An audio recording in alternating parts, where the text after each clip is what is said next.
Diferentes espécies de animais desenvolveram órgãos especiais para produzir e captar sons.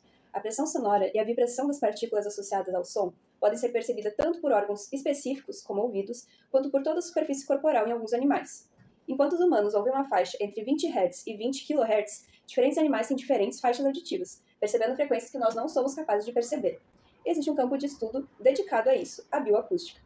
A bioacústica é o estudo da produção e recepção de sons pelos organismos vivos, e é uma ciência multidisciplinar, que combina biologia e acústica, um ramo da física que estuda a produção, transmissão e efeitos das vibrações, especialmente do som. Então, você sabia que além do reino animal, o reino vegetal também não é silencioso? Existe até uma área específica de estudo chamada bioacústica vegetal. Mas antes da gente falar sobre isso, é importante que a gente entenda alguns conceitos básicos da física, como por exemplo, o que é o som. Então, o som ele pode ser classificado como uma onda mecânica, então ele precisa de um meio material para poder se propagar, e nesse caso seria o ar. Ele não se propaga no vácuo, então Star Wars é um pouco exagerado.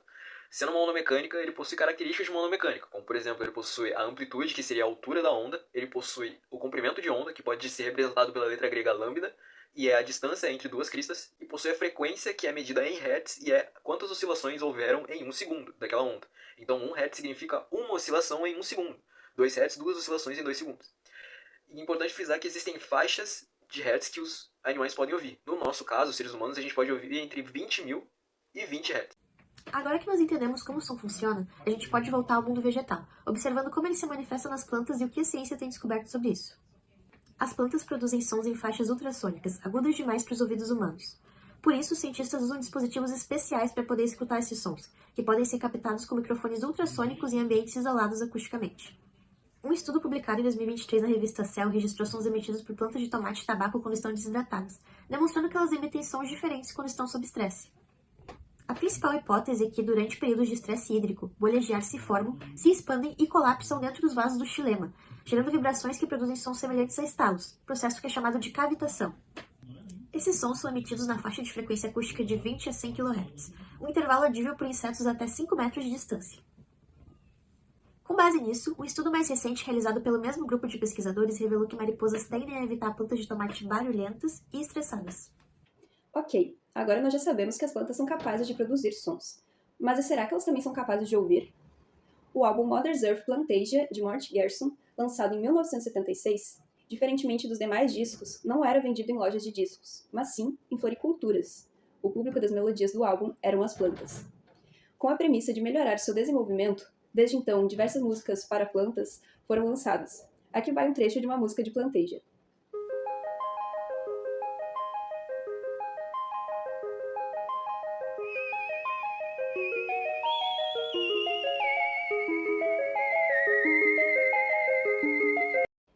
Sentiu suas folhas felizes, fazendo fotossíntese e se desenvolvendo melhor agora?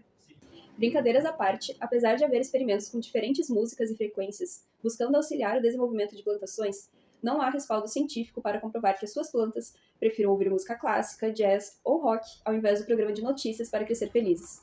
Entretanto, existem estudos interessantes na área de bioacústica vegetal que mostram como as plantas reagem a alguns estímulos sonoros. Insetos, principalmente da ordem Meloptera, que inclui as vespas e as abelhas, usam vibrações para extrair pólen de diversas flores com anteras poricidas, ou seja, anteras que possuem aberturas em forma de poros, geralmente no ápice, para liberar pólen. Esse fenômeno é conhecido como polinização por zumbido, ou sonicação. Cerca de 8 a 10% das angiospermas possuem anteras poricidas que são polinizadas através do uso de vibrações. Um exemplo disso são as mamangavas, que são as abelhas do gênero Bombus, que usam essa técnica para liberar o pólen de flores emitindo vibrações em uma frequência específica. Outro estudo, publicado em 2019, evidenciou que as flores de prímulas da noite aumentam a quantidade de açúcar no néctar apenas 3 minutos depois de ouvirem abelhas voando por perto. Isso aumenta potencialmente a chance de polinização cruzada, ou seja, aumenta a probabilidade de o pólen ser transferido de uma flor para a flor de outra planta da mesma espécie, promovendo maior variabilidade genética. Então, agora concluindo, apesar da aparência acéssio das plantas, na verdade elas estão sempre interagindo com os estímulos externos que vêm até elas nesse ambiente. E nesse caso que a gente apresentou é o som, mas podem haver vários outros tipos de estímulos e vários outros estudos como a área de atuação da bioacústica que podem demonstrar o quanto a interação das plantas com o ambiente na verdade é muito dinâmica. E isso pode ajudar a combater problemas como, por exemplo, a invisibilidade botânica, que é um problema na nossa sociedade onde muitas vezes a gente ignora a importância, seja fisiológica, seja ecológica, das plantas no nosso dia a dia.